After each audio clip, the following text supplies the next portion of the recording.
Welcome to the final episode of Season 1 for Keep Talking, a podcast by the Mental Health Foundation of Nova Scotia. I'm your host, Sam Madore. Keep Talking is all about having honest conversations around mental health, lived experience, and hope.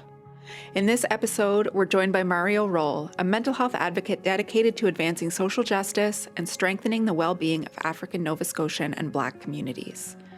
Later in the episode, we'll continue the conversation with Foundation's president and CEO, Star Cunningham. I'm so glad you're here. Let's keep talking.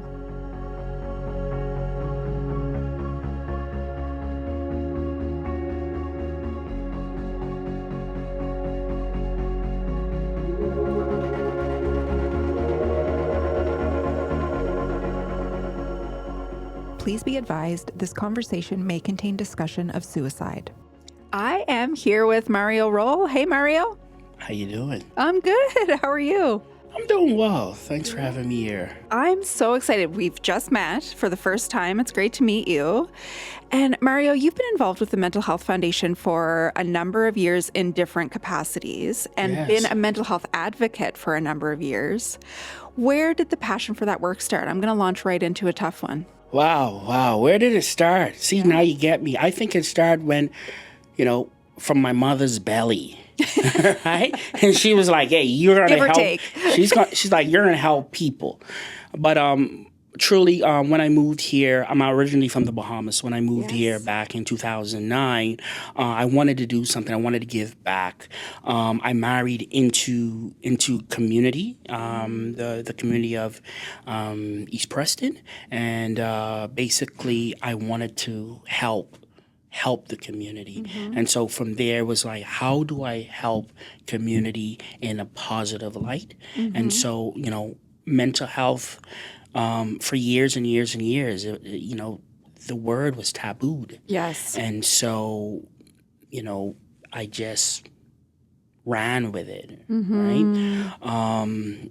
In 2015, I worked with an organization called Ceasefire Halifax, where, I worked with at-risk men, right? While working with these men, yes, a lot of these men were ostracized and labeled bad guys. Sure. However, when I talked to these men, I saw that they were hurt. I saw that there were various issues going on. And so I wanted to unpack and explore.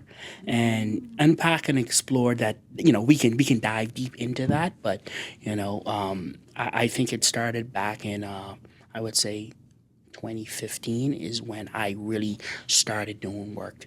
But I would say I've been doing this work for a long time. Yeah. Before. And had that passion for it. And I can hear that passion in your voice when you talk about it too. Mm-hmm. And with the Mental Health Foundation, I know you won an award through the Mental Health Foundation for Let's Keep Talking a number of years ago. And that work, I think, was associated with the Brotherhood. Is that where that started? Yeah, it started with the Nova Scotia Brotherhood. And I mean, I'm still grateful for that award. I thought that other individuals should have gotten it, but they gave it to me, so I was like, yes, I appreciate it. Of course, that's the humble way of saying. Yeah. Right. It's mine. That's the humble way of saying it's mine. It's mine, right? That's right. But the work with the Brotherhood. So can you maybe give us a bit of background on that and what your role was in because I believe you were part of start kicking that off, correct? Okay. So with the Brotherhood, listen, I think that's where advocacy came in strong. And so, the Nova Scotia Brotherhood, it's a program under the Nova Scotia Health Authority, right? So it's one of their programs where they came around, I would say, 2015, where a doctor by Dr. Ron Milne and Colin Campbell, along with a few government organizations and community groups, came together and decided, we're going to create a program for Black men. As you may know or may not know, when it comes to healthcare in the Black communities, a lot of the individuals, they don't seek help. Yeah. And that's for many reasons. And so when I left Ceasefire, that was my next stop at Nova Scotia Brotherhood. So it was like a chain reaction. Right. And so with the Nova Scotia Brotherhood, for me, it felt like, a government agency just saying, "Hey, let's create this program, and so that the community is happy, and leave it." That's how I felt, and so for me, I started advocating.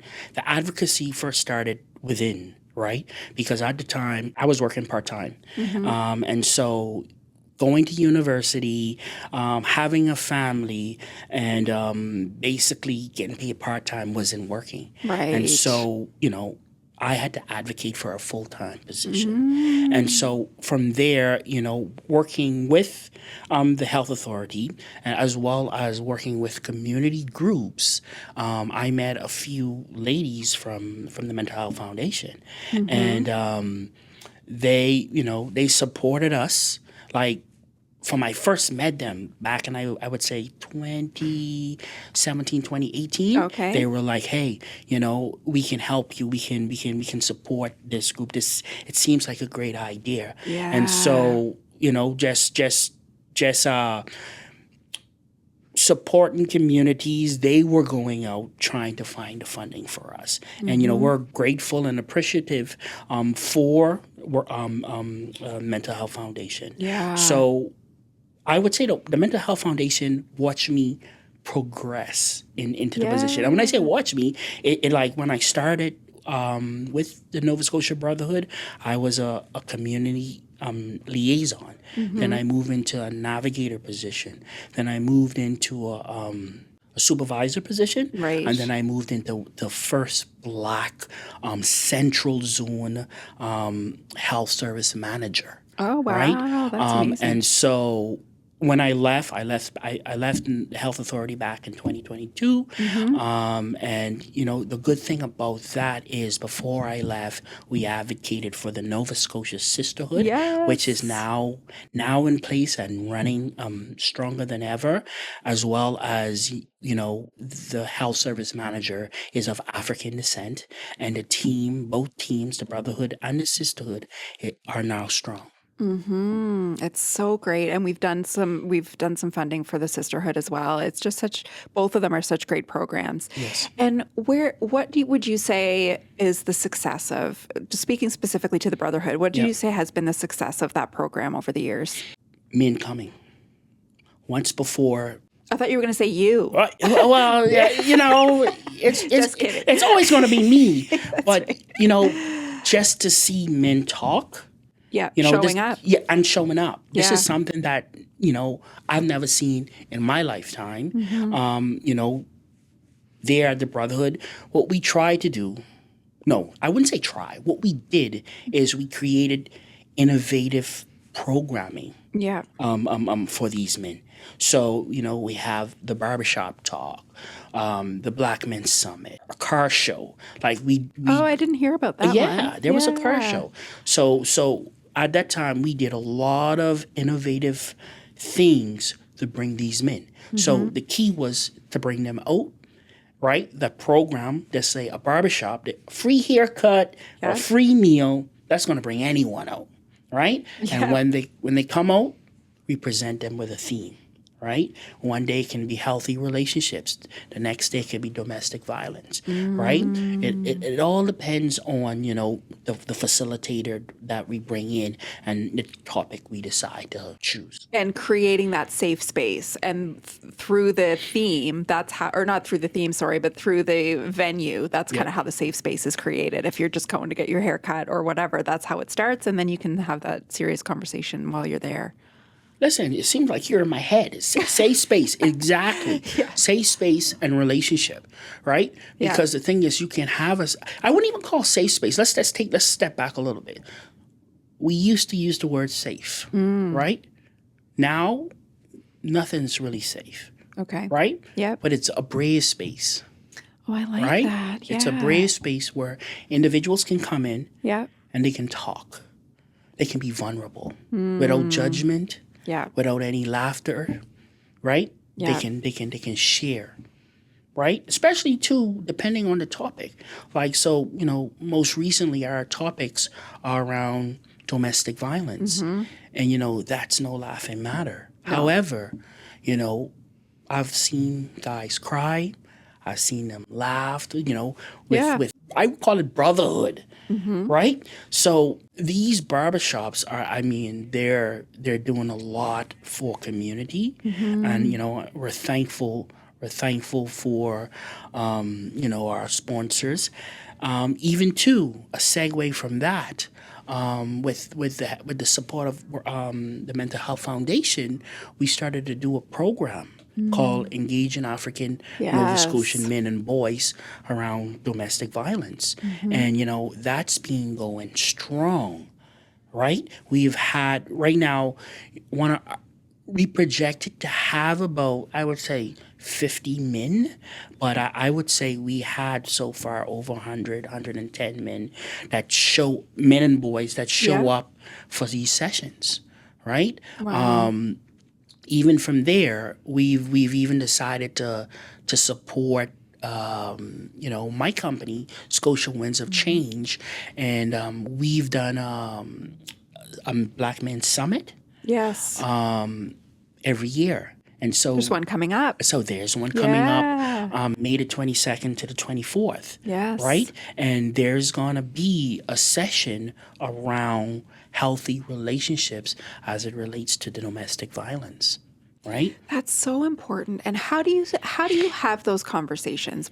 How do you, I guess this is a loaded question, but how do you present that to folks to say this is going to be a safe place to have these conversations? A lot of the men have visited or attended the barbershop talks. Right. And so we're now prepped. The men are prepped. That's great. For the uncomfortable conversation. And so now they come to this brave space where now they're courageous, where they now share, right? Yeah. And what we like to do is we like to, when we bring the men and young men together, we mix them up. We don't want all the older men hanging with the older men. Right. We want older men hanging with the younger men.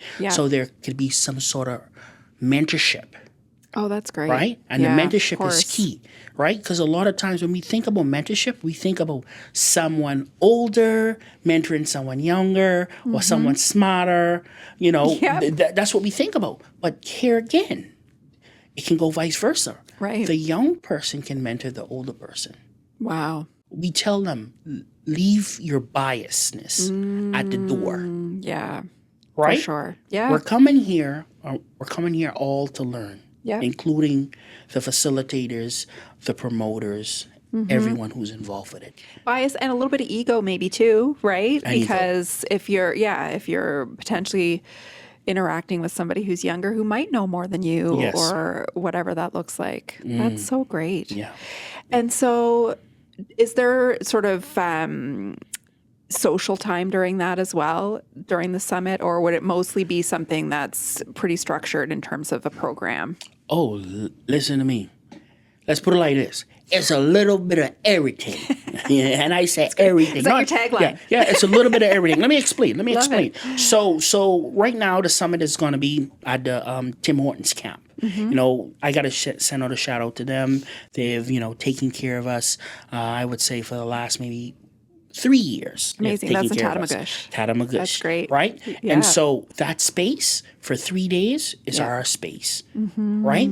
Yeah. Where, the men, it starts like on a Friday afternoon where the men come in, they fellowship. We got some food laid out for them. So when they come in, they may see someone they haven't seen in months or days or years. Or meet somebody or completely someone new. Yeah. I challenge them to meet someone they've never met before at this event. Yeah. And so when Sunday come, I usually end up behind the mic for some strange reason.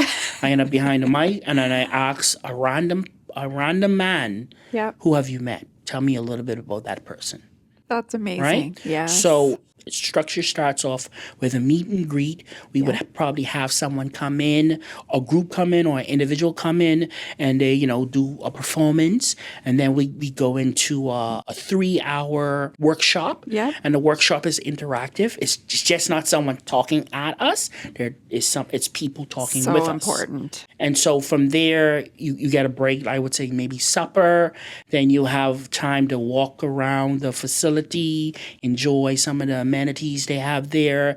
And then, where the bonfire is, Yeah. everyone usually just sits around there, play card games, play dominoes.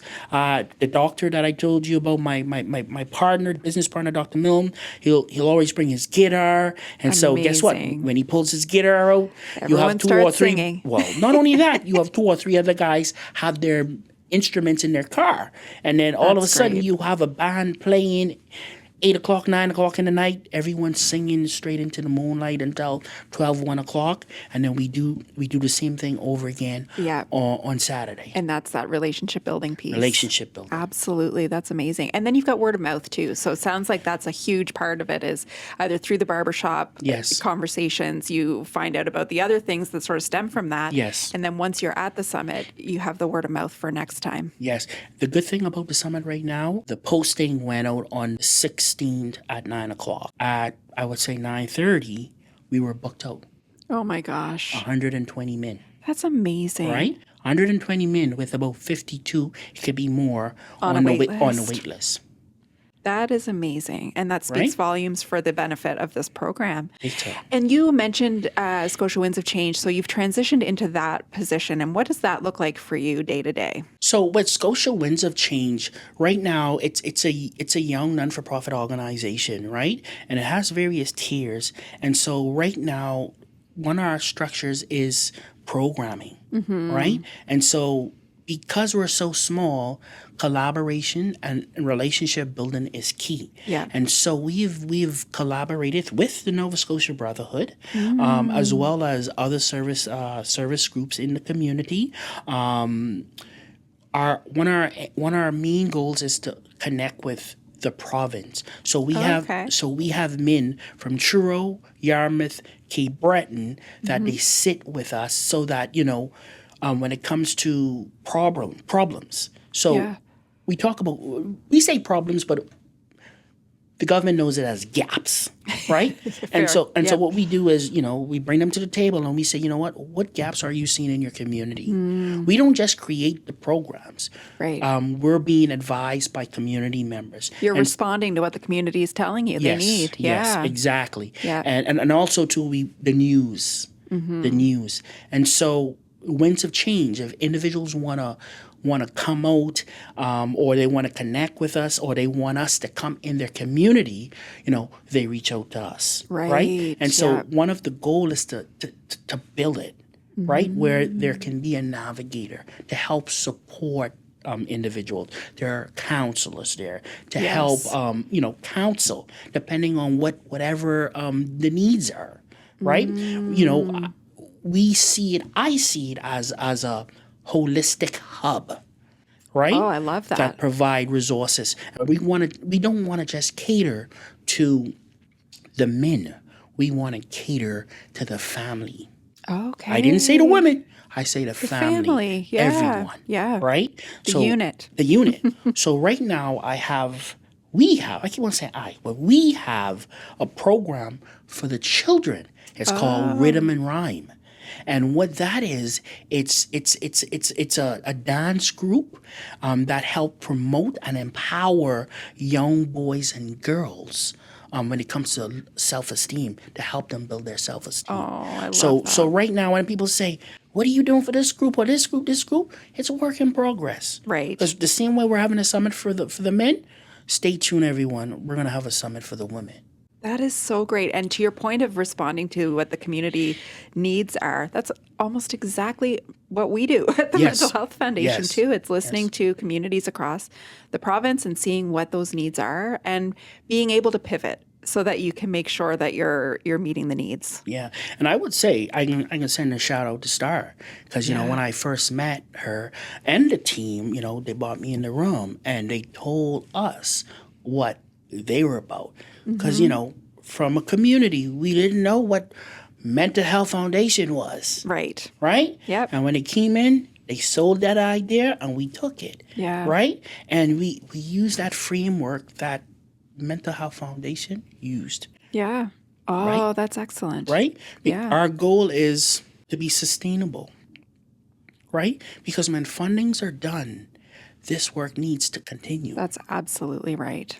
So this is that end goal. When you ask about, what we're really trying to do, Yeah. sustainability, support, and community. When it comes to, I wouldn't say mental health, but wellness, health and wellness, right? Because there's there's a little bit of everything that can affect our mental health. It can be sexual wellness, it can be physical wellness, right? Yes. It all affects our mental health. Totally. And how have you seen things shift over time? So from when you mentioned, 2015, when you first got that bug to now, how have things shifted in that mental health conversation that you've seen?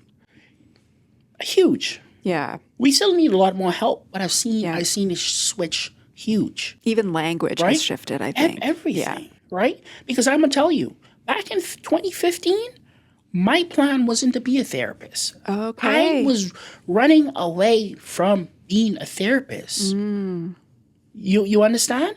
But I realized that, you know what? Back in 2015, there were male therapists, but it wasn't that much. Right. It was scarce. And I realized that I can connect with men in community, at-risk men. So the thing is like, are you gonna walk away, Mario, or are you gonna go somewhere and make money? Right? For me, I didn't want to walk away. Yeah. And I didn't care about money. Because a lot of people would say, why are you a social worker? Social workers don't make money. But for me, one thing I learned, and I learned this from a motivational speaker called Dr. Miles Monroe, may his soul rest in peace. He always said, don't chase money.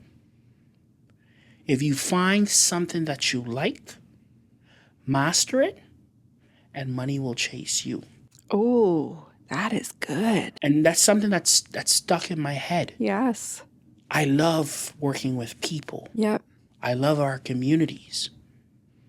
And, that's the reward. that's it. Yeah. They're huge. Yeah. And I have a daughter. My daughter is from the community.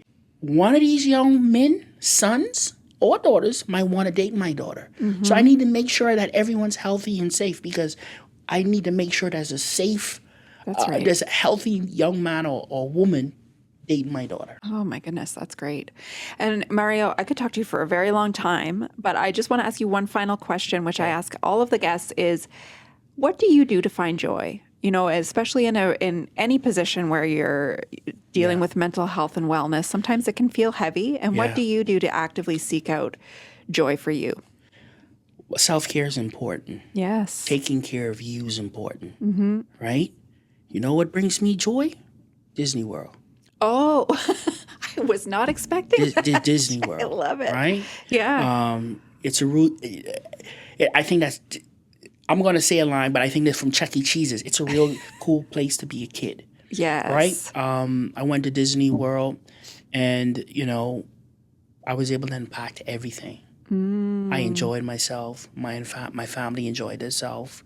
I started sending memes from Facebook, like I want to be a Disney adult kind of thing, right? Yes. So when I think about the hard work I do, I also think about the reward, Disney World. Yes. But outside of Disney World, self-care. Yeah. I have to take care of myself in order for this organization to move forward.